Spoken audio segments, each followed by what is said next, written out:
The night should have been special. It was Amara and Cunnel's wedding anniversary, a day she had once dreamed would be filled with flowers, laughter, and tender words.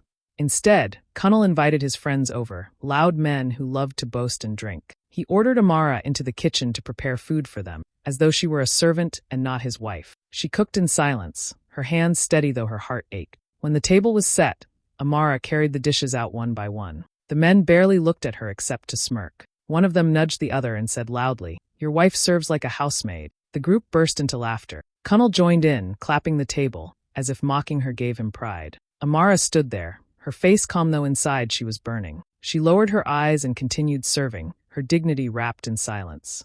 Every time she passed by, they asked for more. "Bring us another bottle, woman. Be quick, we're thirsty." Their words stung, but she did not reply. She noticed how Cunnel leaned back in his chair, proud that his friends called him the boss in his own home. None of them saw her pain. They only saw the obedient wife who never spoke back. Amara carried their plates with quiet grace, but in her heart, something stronger than pain was rising. They thought she was powerless. What they did not know was that silence can also be a shield, and sometimes a seed waiting to bloom. Amara still remembered the early days when Cunnel had seemed like the man of her dreams. He had been charming, the kind of man who knew exactly what to say to make a woman feel special. He brought her flowers, wrote her little notes, and called her every night just to say goodnight. His words had a way of making her believe she was the most important person in his world. When he proposed, Amara thought she had found her forever. Friends envied her, saying she was lucky to have such a handsome and successful man chase after her. She believed it too. In those first months, Cunnel showered her with attention. He told her she had a beautiful smile, that her laughter made his day brighter. He praised her designs, the sketches she used to make late at night. He even promised that one day he would support her dream of starting her own fashion line. Back then, she felt free, like anything was possible as long as he was by her side. But little by little, the sweetness began to change. After marriage, Cunnel started dropping small comments. "Why do you need to work? I can provide everything," he said one evening when she mentioned applying for a design job. Another time, when she insisted on attending a workshop, he frowned and said, "A married woman has no business chasing dreams. Focus on your home." At first, she laughed it off, thinking he was just being protective. But slowly, his words became rules. Soon, Amara was no longer allowed to pursue her passion. Cunnel told her friends and family that he wanted his wife to rest and enjoy the good life he was giving her. To outsiders, it sounded like care. To Amara, it felt like a cage. Every time she picked up her sketchbook, Cunnel would remind her, "Don't forget, you are lucky I married you. Many women would trade places with you in a second." The words cut deeper than he realized. He used love as a chain, and every day the links grew tighter. Amara's friends noticed her pulling away. Invitations to gatherings were declined. Her laughter, once loud and easy, became softer, almost forced. Cunnel always had a reason why she couldn't go out. Too late, too far, too many men. Slowly, her world shrank until it was just him, the house, and his endless rule. Sometimes she would lie awake at night and remember the girl she used to be, the one with bold dreams, the one who believed love meant freedom. Now she was a woman sitting in silence, clapping for Cunnel's jokes, smiling when she wanted to scream. The sweet words that once drew her close had turned into weapons to keep her small. Yet even in that quiet prison, a tiny voice inside her whispered, "This is not all you were meant to be." During the day, Amara lived the life Cunnel wanted her to live, silent, obedient, moving around the house like a shadow. She cooked, cleaned, and smiled when his friends came over, always pretending she was happy. But when the house grew quiet at night, when Cunnel finally snored heavily in their bedroom, Amara came alive. She would light a small lamp in the corner of the sitting room, take out her hidden sketchbook, and let her hand fly across the paper. Her pencil danced with a freedom she no longer had in her daily life. She drew bold shapes, daring cuts, and fabrics flowing like rivers. Each line on the page carried the dreams she had been told to bury. Sometimes she worked until her fingers cramped, yet she never stopped. Those secret hours were her escape, her rebellion, her reminder that she was more than just a housewife. One night, while scrolling quietly on her old phone, she stumbled across an announcement for an international fashion contest. The deadline was only weeks away. The thought made her heart race. Could she really try? Fear whispered that Cunnel would find out, that he would laugh at her or worse, forbid her. But something stronger inside her whispered back, "This is your chance." Amara gathered her best sketches, polished them carefully, and snapped pictures when no one was watching. She sent them to the contest under her full name, almost trembling as she pressed submit. It felt like dropping a message in a bottle into the ocean. No idea if it would ever be seen, but full of hope. Every night afterward, she worked harder. She researched trends on her phone, studied fabrics in the market, and wrote notes in the margins of her sketchbook. She hid the book under old clothes in her wardrobe, terrified Cunnel might discover it. If he asked why she looked tired in the mornings, she quickly blamed it on bad dreams. There were moments when doubt crept in. What if her designs weren't good enough? What if the world outside was as cruel as Cunnel's laughter? But then she'd look at the pages in her sketchbook, each one alive with color and imagination, and she would feel a small flame of pride. No one in the house knew what she was doing. To Cunnel, she was quiet and harmless, a woman with no ambitions of her own. To his friends, she was invisible, just the wife who poured their drinks. But inside, Amara was building something greater. Her silence was not weakness. It was strategy. She knew timing mattered. She knew fire hidden under ashes can burn the strongest when it finally bursts out. And so, night after night, Amara sketched. Every line was a promise to herself. One day they would see her, not as a servant, not as a trophy wife, but as the woman she truly was. The house was filled with the sound of laughter and clinking glasses. It was supposed to be an anniversary dinner, but it looked more like a boys' club. Cunnel sat at the head of the table, boasting and bragging while his friends sprawled in their chairs, their voices loud, their words careless. Amara moved quietly from the kitchen to the dining room, carrying plates of steaming food, her steps soft, her eyes lowered. She placed the dishes before them, but they barely looked at her. "Woman, refill my glass." One of them barked, waving his empty cup in the air. Another chimed in, "And hurry. Don't keep real men waiting." Their voices dripped with arrogance, their words sharp like little knives. Amara kept her face calm, though inside she felt the sting. She reached for the bottle, pouring carefully, pretending their mockery slid off her like water. Cunnel leaned back in his chair, grinning as his friends teased her. "You see? My wife knows her duty. Not all women are this well trained," he said, and they all burst into laughter. Amara felt the heat rise in her chest, but she swallowed it down. She had learned long ago that answering back would only fuel Cunnel's pride. He thrived on her silence, believing it was proof of his control. The insults continued. "Does she ever talk? Or is she only good for serving?" one man sneered. Cunnel laughed louder, shaking his head as though it were the funniest joke. Amara collected the empty plates, their greasy fingerprints smudging the edges, and carried them back to the kitchen. Alone, she allowed herself a slow breath, steadying the storm inside her. Every time she re-entered the room, their laughter seemed louder, their comments bolder. One snapped his fingers at her, as if she were a waitress in a bar. Another told her to learn how to serve with a smile. Cunnel said nothing to defend her. Instead, he lifted his drink and added, "A quiet wife is a blessing." They all raised their glasses to that. Amara's heart ached, but her mind was clear. She understood something they didn't. Silence can be powerful. Every cruel word, every laugh at her expense was fuel. She stored it all deep inside, not as shame but as fire. They thought they were breaking her down, but they were only sharpening her resolve. As the night dragged on, she continued to serve them with steady hand. She did not let her face betray her thoughts. If they saw anger, they would feel victorious.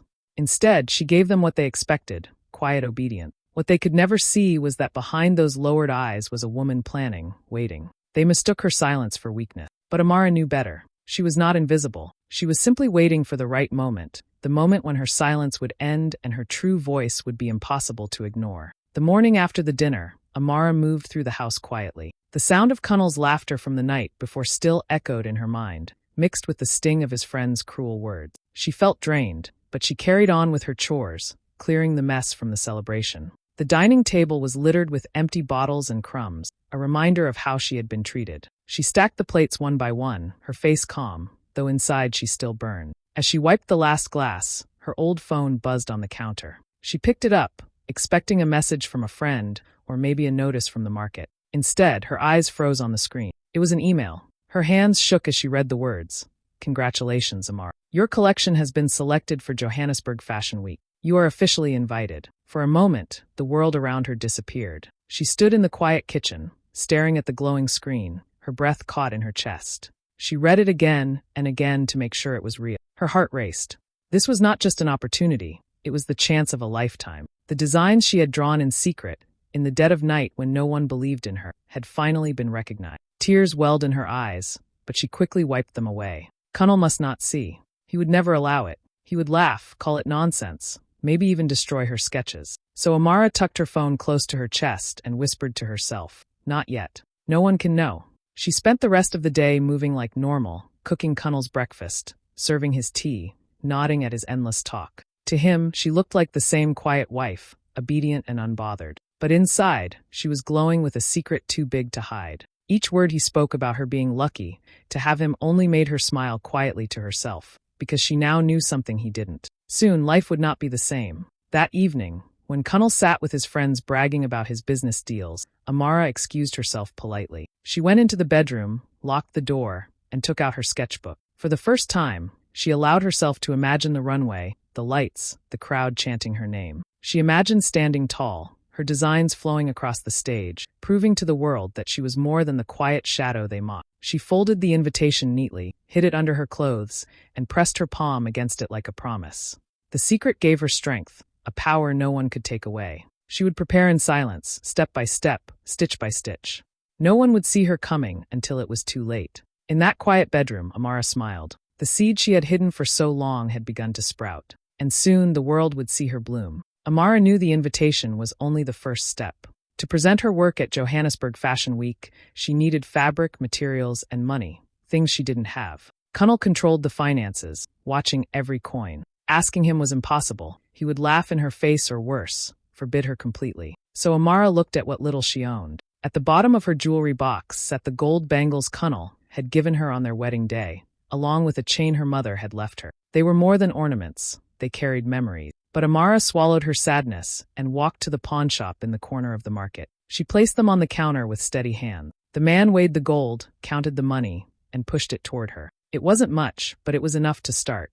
With the money in her purse, she headed straight to the fabric stalls. Her eyes lit up as she touched rolls of silk, cotton, and lace. She chose colors that spoke to her spirit: deep blues, fiery reds, soft cream. She bargained hard, stretching every shilling. The sellers thought she was buying for some rich client, not knowing she was secretly building her dream. Back home, she couldn't do it alone. She reached out to 2 neighborhood tailors, men who admired her sketches but never knew she was serious. At first they hesitated, worried about payment, but when Amara showed them her designs and promised what little she had, they agreed. Together they began. The nights turned into a blur of cutting, sewing, and stitching under dim lights. Amara's fingers were sore, pricked with tiny needle wounds, but she didn't complain. Each outfit took shape slowly, like a piece of her heart coming alive. She worked until dawn, then tucked the garments away before Cunnel woke. By morning, she would serve him breakfast with tired eyes, blaming her yawns on restless sleep. Meanwhile, Cunnel was busy boasting to his friends. He laughed about how his wife had no life outside the home, how she was his possession. They clapped for him, calling him a true man. Amara would hear their voices from the kitchen, her lips pressed together in silence. They didn't know that while they mocked her, she was sewing a future brighter than all their empty laughter. Sometimes exhaustion hit her so hard she wanted to stop. But then she would look at a finished dress. It seems neat and strong, and her hope would return. She pictured the runway in Johannesburg, the lights shining down on models wearing her creations. That vision was enough to keep her pushing through the sleepless night. Piece by piece, the collection grew. From sketches hidden under clothes to real garments stitched with love and sacrifice, Amara's dream was no longer just paper. It was fabric in her hands, a future she could touch.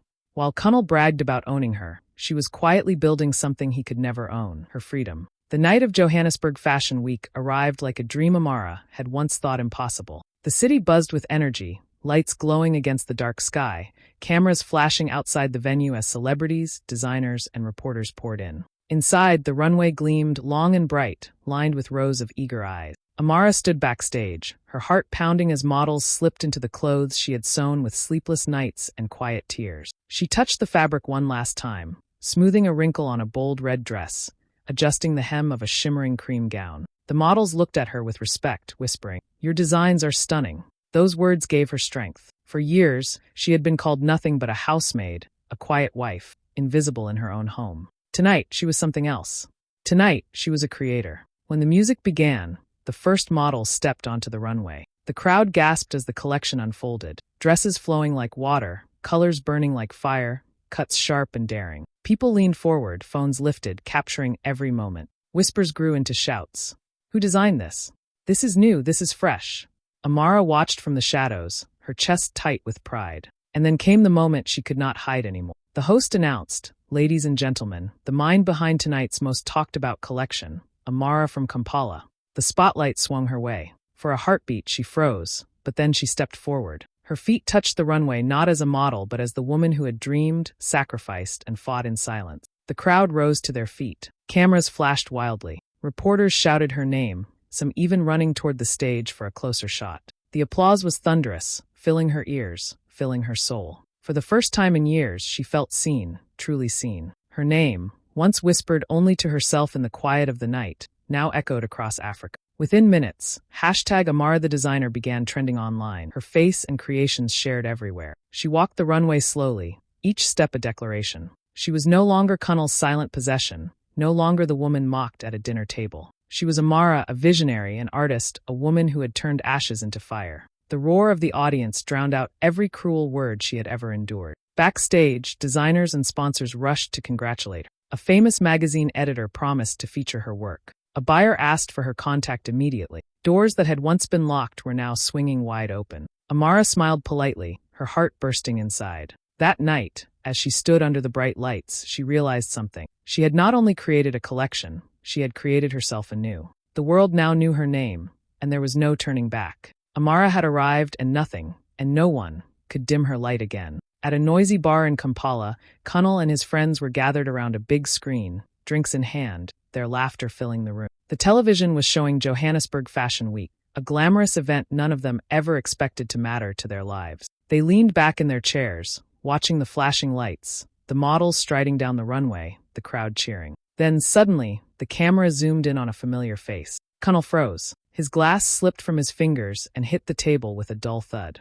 The woman on the screen, standing tall under the spotlight, was Amara, his wife, the same woman he had forced to serve at their anniversary dinner, the same woman his friends had mocked as just a housemaid. She was no longer moving quietly in the background. She was at the center of it all. The announcer's voice filled the bar. Give it up for Madame Amara, the visionary designer behind tonight's most talked-about collection. The words cut through the room like a blade. The men who once laughed at her fell silent, their mouths hanging open. On screen, Amara walked the runway with confidence, shaking hands with editors, smiling at the cameras as the crowd roared her name. Cunnell's friends turned slowly to look at him. One whispered, almost in disbelief, "Isn't that your wife?" Another chuckled nervously, "Madame Amara, huh?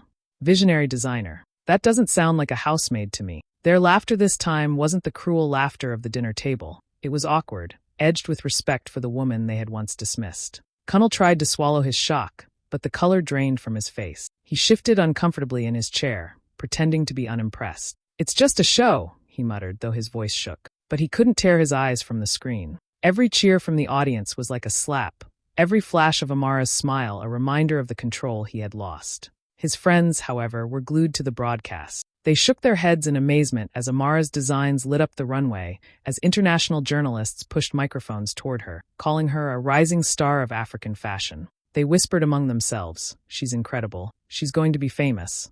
This is history." Cunnell sat there, his pride cracking like glass. He had always boasted about owning his wife, about how obedient she was. Now the whole continent was watching her rise, not as someone's possession, but as her own woman, powerful and admired. The more the crowd on television cheered, the smaller Cunnell felt. By the end of the show, the bar was buzzing with excitement, strangers clapping at the screen as if Amara could hear them. Cunnell stayed silent, staring at his drink, his friends exchanging looks he could not bear. The tables had turned. The woman they had mocked had become untouchable. And for the first time, Cunnell realized he was the one left invisible.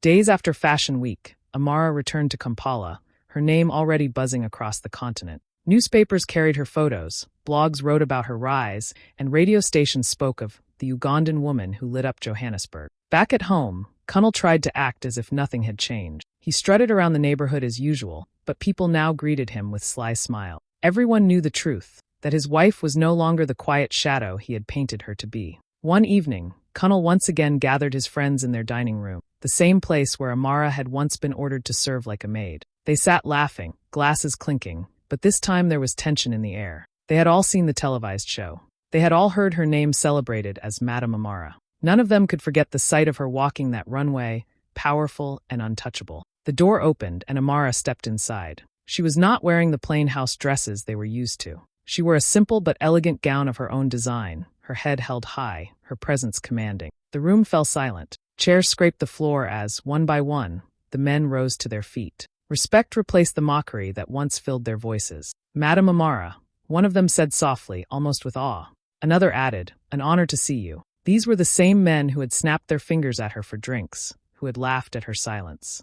Now they stood like schoolboys before a teacher, unable to meet her eyes for long. Cunnell's face went pale. He looked from his wife to his friends, confusion and shame wrestling across his features. He opened his mouth to speak, but no words came. The power he once flaunted so easily was slipping through his fingers. He could see it in the way his friends no longer looked to him, but to her. Amara moved slowly to the head of the table, the very chair Cunnel always claimed as his throne. She did not rush, she did not need to. Every step reminded them that she was no longer the silent servant. When she finally sat down, it was as though the whole room shifted. The men resumed their seats only after she gestured for them to do so. They leaned forward, eager to hear her speak, praising her achievements, recalling highlights from the fashion show. Cunnel sat stiffly beside her, shrinking with every word. The louder they celebrated her, the smaller he felt. Amara did not raise her voice or gloat. She didn't need to. Her calm presence was enough. In the same room where she had once been humiliated, she was now the center of honor. And as Cunnel sat frozen, watching his friends toast her success, he knew his reign over her had ended. The dining room had become her stage, and he was now just a silent spectator. The room was quiet when Amara finally lifted her glass. Her voice was calm, steady, but it carried more weight than all the laughter and noise that had once filled that dining room. "I want to share some news," she said, her eyes moving slowly across the table. "I've bought my own estate. From today, I will no longer live under Cunnel's shadow." The words dropped like stones in water, sending ripples through the room. The men blinked, stunned for a moment, then broke into smiles. "Congratulations, Madame Amara," one exclaimed, raising his glass high. Another added, "This is true greatness." They toasted her with genuine respect, their voices full of admiration. Cunnel sat frozen beside her. His face was pale, his lips pressed tight, his chest rising and falling with silent fury. He had no jokes this time, no laughter to hide behind. The control he had clung to was gone. The woman he once ordered around had stood up and walked out of his cage, and the whole world had seen it. Amara did not look at him. She turned back to the men, thanking them softly, her tone dignified. Then, for the first time, she sat at the table not as the one who served, but as the one they honored. A plate was placed before her, and she ate slowly, gracefully, her presence commanding the room. The men leaned toward her, asking about her next collection, her future plans, eager to hear her voice. And Amara gave it freely, no longer silenced. Cunnel sat in the corner of his own dining room, shrinking into the shadows where he had once forced her to stay. The tables had truly turned. Amara was no longer just a wife, she was her own empire.